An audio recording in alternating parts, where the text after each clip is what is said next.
Fight Talk, boxing, UFC, news, fight predictions, breakdowns, tips. Subscribe now. What's going on, everyone? Welcome to Fight Talk. Neil Magny versus Shavkat Rakhmonov, the co-main event for Arman Sarukian versus Mateusz Gamrot this weekend, and I have Shavkat Rakhmonov winning this fight. I think he's gonna make easy work of Neil Magny. I think he's gonna absolutely destroy him for the reasons that Neil Magny's advantages in his game is he's got good output, works at a high pace, has a decent high output of striking, and a grinding style where he pushes his opponent up against the fence, really works them, gets them down, and controls them to decision victories. Now, where Shavkat Rakhmonov's game lies and his advantages, it just completely trumps what Neil Magny has to offer. Neil Magny has a good output of striking, but there's no real danger or threat there. The shots that he does land isn't going to put anyone out, whereas Shavkat Rakhmonov is a sniper-like striker. Knowing that Neil Magny is going to throw loads of shots, but none of them don't really have that sort of power there, it's going to give Shavkat Rakhmonov the comfortability to then throw some spinning back kicks, because he knows if he gets countered with a shot, he can probably take it, because there's no real danger there. And again, with his counter punching, his technique of his different array of kicks and so forth, Shavkat Rakhmonov is a dangerous striker. We've seen him, 8 KOs, 7 submission.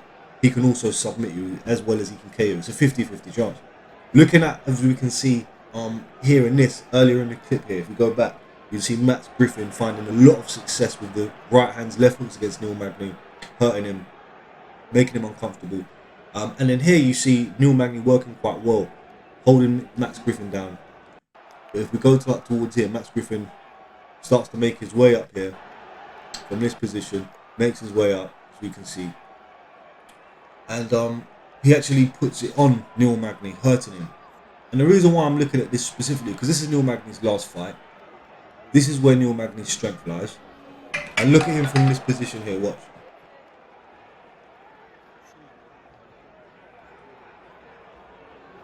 Here.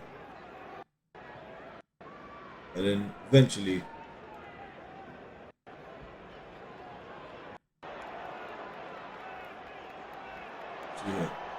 see, Matt Griffin eventually finds a way to sort of outfight and outpower his way into out of that. And the reason why I'm looking at that is because when we're looking at Mr. Rakhmonov, this is him back in M1, but when we're looking at him and you see the positions that he gets in, yeah, he gets caught with a shot. What?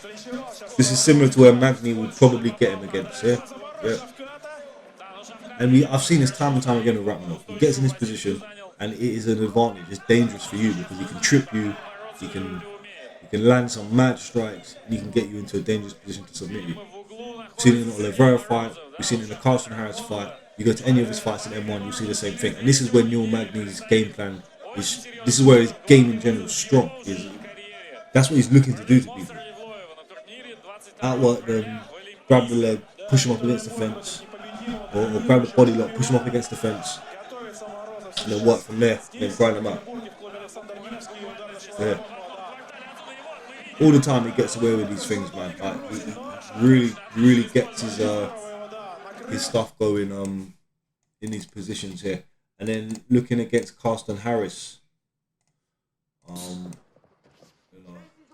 greatest footage here. So we see here him working, and again, it's the balance that he has, the versatility of the striking and the defensive grappling. I mean, you wouldn't really go to take someone down, but whenever he's pushed up against the fence, because he has a background of sambo, and what nicely, it's easy for him. And I don't see Magny really giving him trouble in any of his strengths, as I say. The output of striking, Shavkat Rakhmonov can just land a couple of bigger shots.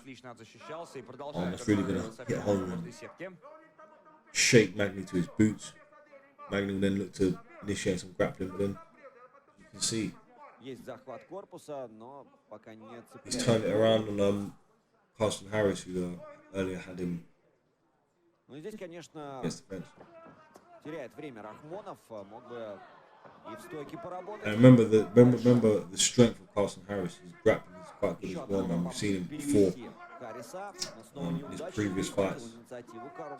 His level of strength and so forth, athleticism.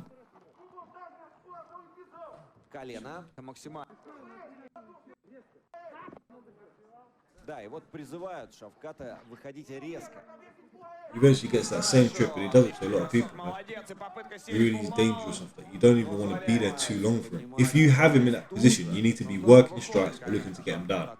I don't think you should be holding him up against the fence. And Magny's not going to be able to get him down. He's only going to be able to push him up against the fence. So Shavkat Rakhmonov's going to F up Neil Magny. I'm telling you, this guy's he's going to rise to the top. I want to see him in there with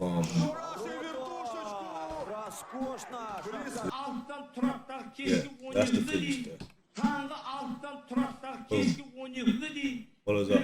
Yeah, so then that's it in a nutshell, man. Shavkat Rakhmonov's just too much for Neil Magny. Neil Magny's all of his best, what he has to offer in the cage is going to be trumped by Shavkat Rakhmonov's natural ability and what he has to offer, the best of his game.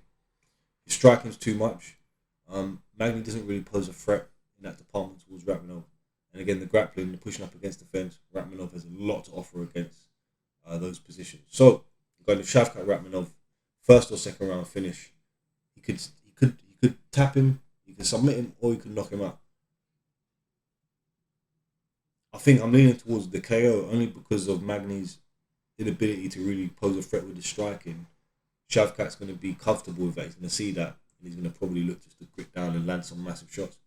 Let me know what you think in the comment section below. Like, subscribe, and we'll be back with more content to break down the rest of the card of Arnold Sarukian versus Mateusz Gamrot.